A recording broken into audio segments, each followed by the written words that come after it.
and welcome to the 707 show. I'm Moira Bush. And I'm Marsha LaCour. And together we are your co-hosts this evening, and the subject is men and spirituality. Yay. So this is a show that is aired live in a Facebook group called the 707 show, and we created it specially so that we could have a captured audience to talk to about spirituality.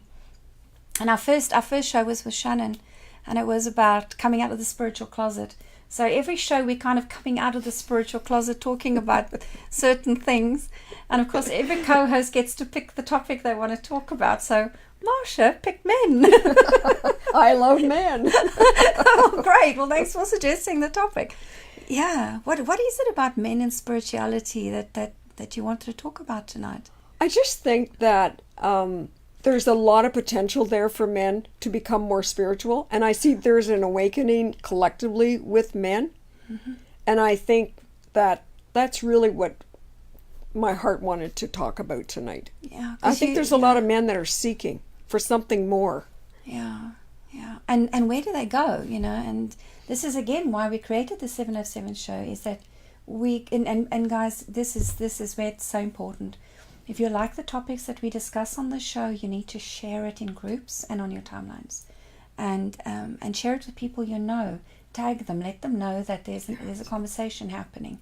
And if you are a man and you've got questions about spirituality, or you're exploring spirituality, you're exploring a new way of life, we'd appreciate it if you would pop your comments. You can see that we have a screen here. Oh, look there, Jeanette Randall's. Jeanette's from Botswana. Oh, yeah, Jeanette runs a very, very 5-star resort in the Okavango swamps. She has an incredible business up there. You can get there by helicopter or private plane. It is very remote, but it's in the most beautiful, beautiful part of the world. Jeanette, thank you so much for tuning in. It must be past midnight for you, girl. So lovely to see you here. So yes, the subject tonight is men and spirituality. So when you suggested this topic, I went immediately and did some research, right? Because one of the things that I know happens in the teachings and the work I do is I have 90% women come to the kind of spiritual workshops I run, right? And one of the things they always say is, where are the men? Why aren't men here? And have you found that? They also say, why aren't men interested in spirituality? Why don't they come to workshops? There's a general trend that way. Yes. Yeah. Yes, yeah. It's mostly women. Yeah. Yes. So I decided to be a little bit of a sleuth and investigate, and I Googled who are the 10 top spiritual influencers in the world. And 2 lists popped up on Google. You gotta love Google, right? So, Google has all the answers. Google has all the answers. So let's see who's on this list. The top 10 most influential spiritual leaders in the world. The first list was by Watkins Magazine. And they got 10 men on there, 10 people on there. Only 2 of them are women. Is it? That's weird. Yeah, that's weird. Very weird. So we see in our day-to-day practices and our work, not a lot of men turning up to learn the feminine spirituality way, yet mostly men are considered the top spiritual influencers. I think, well, one thing that comes to mind for me is that men have their own groups, and I think maybe within the context of their own groups that they're developing more of the feminine and developing more of their spiritual side, sort of in a safe space, in a safe container. Because I think for a lot of men, I think being spiritually open maybe is making them too vulnerable. So I think they want to be more spiritual initially within a safe container with their own people. Yeah, not their own gender. Yeah. Yeah, it's interesting because our next co-host on the show is going to be Colin Rias, and it's our first male coming on as a co-host onto the show. Because mostly women are signed on to do the co-hosting for the show as opposed to men. That's great to have Colin on here as the first male co-host. Yeah, we look forward to having you, Colin, next week. The second list was from GlobeIn.com was the same, Marsha, because there were 9 men and 1 woman. And Rhonda Byrne, this from The Secret movie, is considered an influencer.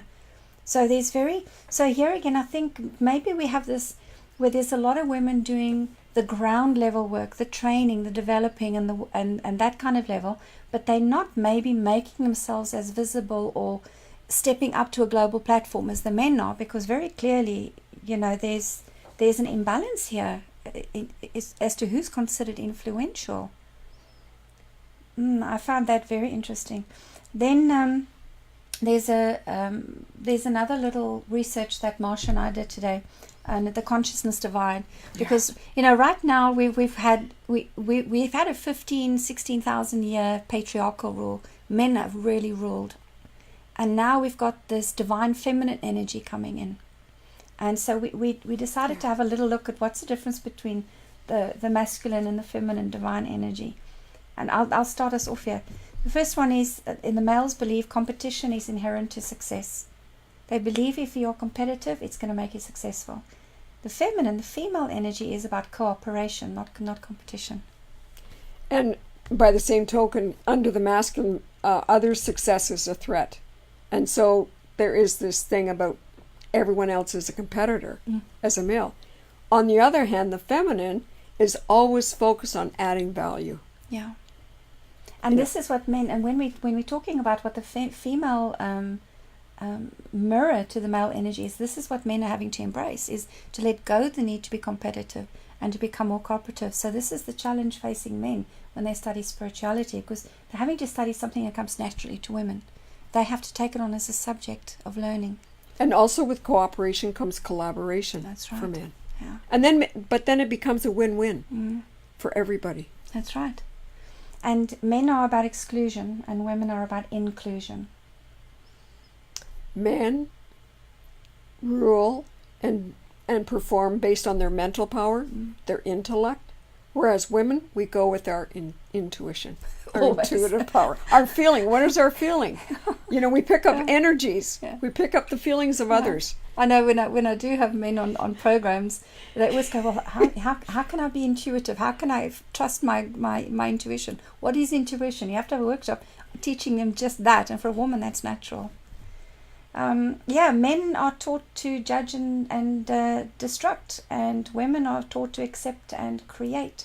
Two very opposite energies there. Yeah. Men focus on what is wrong to fix. So, sometimes men tremble when their female partner says, "Oh, I have a problem. I want you to hear me." And then the men might think, "Oh, she wants me to fix her." No, I just want you to listen. This thing about something needing fixing. Women, by our very nature, we focus on to enhance. That's right. To make better, to improve. And men is about individuality. I am the leader. I am the king of the tribe. And women is about community and building community. Yeah, inclusion, including everybody. Definitely. Yeah. Let's have a look who else here. Jeanette says, "I'm glad I'm awake and did not miss this. Kim will be very jealous." Kim's my sister. She's sleeping. Kim, the boss is watching and you're not. You're in trouble. Gloria Clark says, "Hello, ladies. Lovely." I hope that some men are actually going to join us here tonight as well. So if you guys have got any partners and sons and husbands out there, make sure that they join us, because this really is a show to talk about the difficulties men have in embracing the divine feminine. Things that come naturally to us women that for them, they have to have workshops to learn how to do it. Well, when we talk about the divine, I think there's a term we can coin here, the divine masculine, which allows men to open up their intuitive powers. And there are different things that men can do. Like I was interviewing men a while back for a certain project that I was working on. And a lot of men are starting to journal now. Yeah. Just to write about what they are feeling. And so that gives expression to what they are feeling. And so this allows a man to sort of tap into what he is feeling, what are his emotions, and then this starts to arouse that spiritual drive within a male. Yeah, because it gives that reflection. It's not just the men energy of hit and miss or taking action and doing things. It's about also reflecting back on where you've been, because that's what women are able to do. Is they're thinkers, deep thinkers, and they're constantly assessing and analyzing.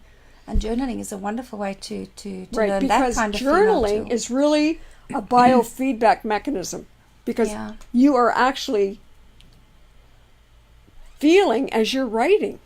And especially when you put pen to paper, you're engaging all of your brain and your emotional self, as opposed to typing on the computer.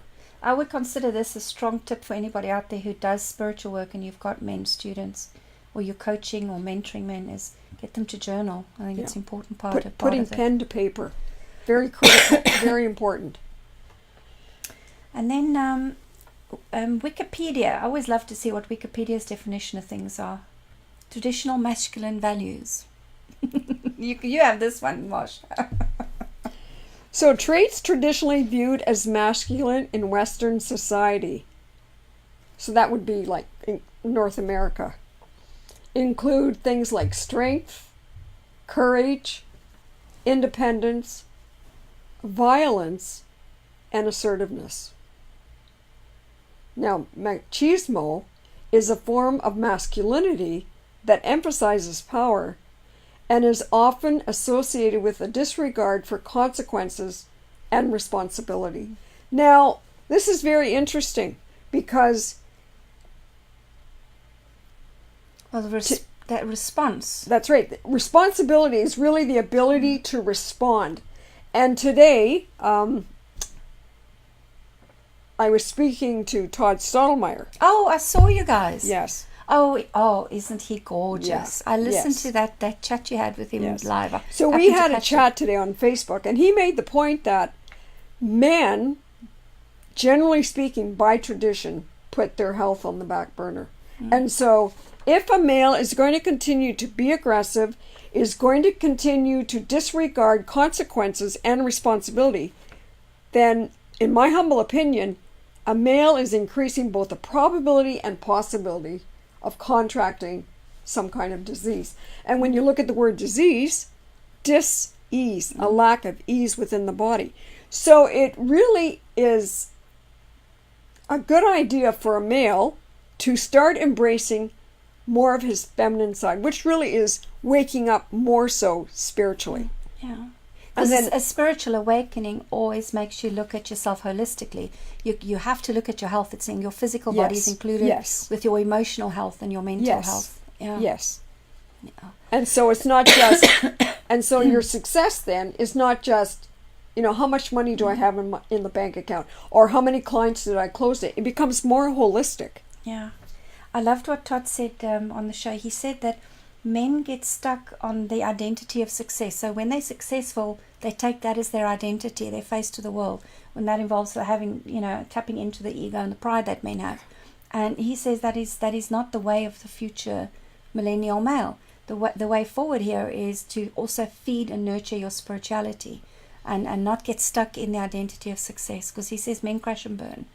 And it was so nice to see someone of his stature and his experience speaking openly about it, that spirituality is important. But I have to say, he said something else on the show that I was like going like this. What did he say? My wife taught me. I love that. My wife taught me to, he put it, to be plugged into the moment is the words he used on your show. In other words, to be in the moment. The wife said to him, he said something about went off to take a business call. He'd been on a trip. He'd hardly seen the family. He came back from the business call and the family had left the dining table. And he thought, hey, something's wrong here, And she said to him and pointed out to him, you weren't present. You got to put your phone down. You have to be present with the family. And it's very important to be plugged into that moment. I love that part of the interview. Because I think there's a lot of women who are spiritually involved and open who struggle to get a message across to their husbands, or to their brothers, to their fathers, to their sons, that, hey guys, this feminine divine energy that's coming in, it's not about making you vulnerable and making you feel weak, or that it proves women are right and men are wrong, that old game they play. It is genuinely saying, hey, we're inviting you into this energy and come and learn how to balance your life with a little bit of feminine energy, feminine intuition and wisdom. I have to say, a lot of the males that are in my circle that I'm close to, I would say these are men that are awakened spiritually. And there's one in particular, and he may be watching, he really is open publicly about what he feels, what he emotes. And so if a man can openly express himself, then that really is an indication of, women would say self-love. Men might coin the phrase self-appreciation. Yeah.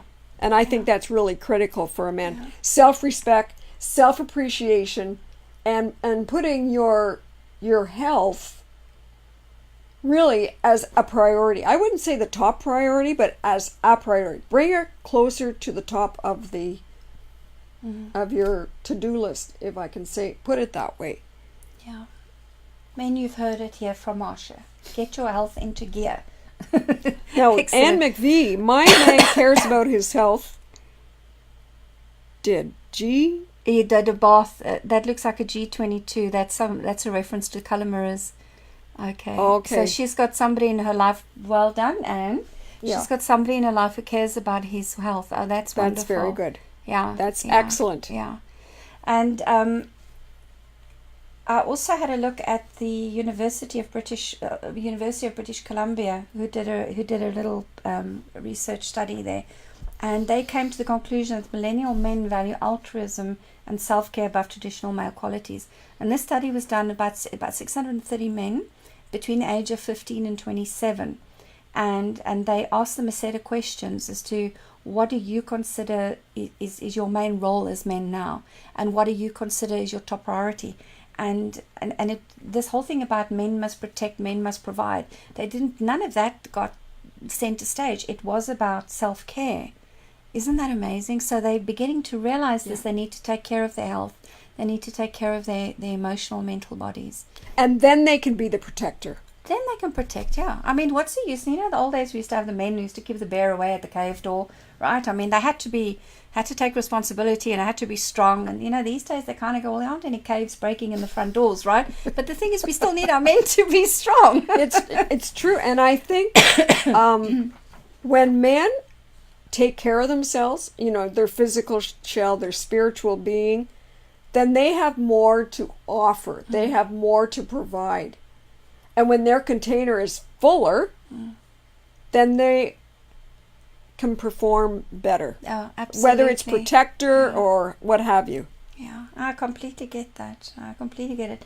Now, there is something else that I've noticed you do. You brought your little book with you tonight. Oh, yes. I noticed you were reading some parts of this book out on your Facebook feed. Tell us about it, Marsha. So this is a book, As a Man Thinketh, that I read on Facebook Live every day. That's by James Allen. Yes, that's like from the late 1800s. That's right, and it's a book that there's a lot of wisdom in it. So I just like to share it publicly. And basically the premise is that what a man thinks is what he becomes.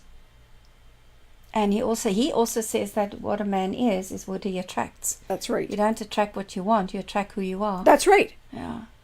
Which is, it's one of the philosophies I teach. And that's right here. Men do not attract which they want, but that which they are. That's it. So let me just pick up a line or two here. Yeah. Circumstances, however, are so complicated. Thought is so deeply rooted, and the conditions of happiness vary so vastly with individuals, that a man's entire soul condition, although it may be known to him, cannot be judged by another from the external aspect of his life alone. A man may be honest in certain directions, yet suffer privations. A man may be dishonest in certain directions, yet acquire wealth, but the conclusion usually formed that this man fails because of his particular honesty, and that the other prospers because of his particular dishonesty, is the result of a superficial judgment, which assumes that the dishonest man is almost totally corrupt and the honest man almost entirely virtuous. Oh, I love it. So it pays to be honest. Yeah. Which is part of spiritual growth, spiritual enhancement for a man. When you talk to men in your shows, and you've been doing your Facebook stuff for a while, what would you say is the top spiritual challenge for them? What is the What is the thing that they go, and possibly that they don't know that they can get help with? Well, what have you come across? The biggest challenge for men spiritually, I think, in terms of what I can gather based on the shows that I've done with men, is finding the time to do the things that they want to do. So that would be spending more time with their family, more time with their partner, and more time taking care of themselves, whether it's through going to the gym or hanging out with their male buddies. Yeah, it's that balance. Yeah, work-life balance. Yeah. You know, and some people say, well, you'll never have balance. Well, you want to have, I would say you want to have some kind of balance so that you're able to manage the time for all the things that you want to involve. Now, time management is sort of, doesn't exist. I think it's a matter of your energy and your focus and your intention. And education, because if you study the successful men who have found that balance, who talk about taking 5 months of the year off and go on holidays, they've studied how to make their money work for them. That's right. And so that they have the time to explore their spirituality, to do retreats, to take time to have holidays with their families. And so education, I think, is important as well, because we, men and women are brought up with, once you finish school, you're done, and then maybe you go to university, get a degree, and then you're done. But it isn't. You've got to be educating yourself all the time. Studying spirituality is based on that principle as well. You must continually educate yourself. You must continually be educating and learning new principles. And you can't just study and read one book or go to one yoga class and then go, okay, now I'm tuned in and plugged in. You're not. It's a lifelong process. It's personal development, and it's always ongoing. And especially if you're a business owner or an entrepreneur, it's lifelong personal development. Yeah, it is. So we're down to our last 5 minutes of the show, guys. So if you have any questions, if you do work with men, if you have any thoughts to share with Marsha and I, please do. We can see your comments here. Our producer puts them on the screen for us, and we'd like to know: do you come across issues where men have, as James is writing in his book, where they have this fight between, if I'm dishonest and honest, does it cause a problem for you? Is it a moral dilemma? Do you have a problem learning about intuition? Do you feel that some of the spiritual stuff out there is a bit fluffy and woo-woo for you? And do you feel that if you were studying, it's another question, a lot of questions, but do you feel if you were studying in an intimate group, as Marsha suggested at the beginning of the show, that you'd feel safer and less exposed if you were among your own peers doing it, as opposed to going out into the public? And because maybe that's why they don't sign on for the workshops. It is that fear of being seen to do something weird. Well, here's something else that's very short. Let me read this. All that a man achieves and all that he fails to achieve is the direct result of his own thoughts. Yes, yeah. And of course that's what, I have a thing about saying that when you have a thought, you have intention, and then you must take action. It has this train. So everything starts with a thought. Everything starts with an inspirational idea. And if you have an idea to change your life, to find more balance, you need to find somebody to help you. Don't try and do this. Spiritual work is not something you do on your own. You need to be within a community, and you need somebody that can mentor and help you through, just as you would have a mentor help you with your accounts or your business or your marketing. With spirituality, it's the same thing. You need to have somebody hold you through the process. Right, and that's called accountability. Absolutely. Yeah. Absolutely. Yeah. Shireen is saying, OMG, hey ladies. Hello, Shireen Francis. Lovely, nice that you've joined us. Lovely. It's miraculous. We alerted so many men to the show tonight, and we've got women tuning in. Isn't that also again? It's the same thing.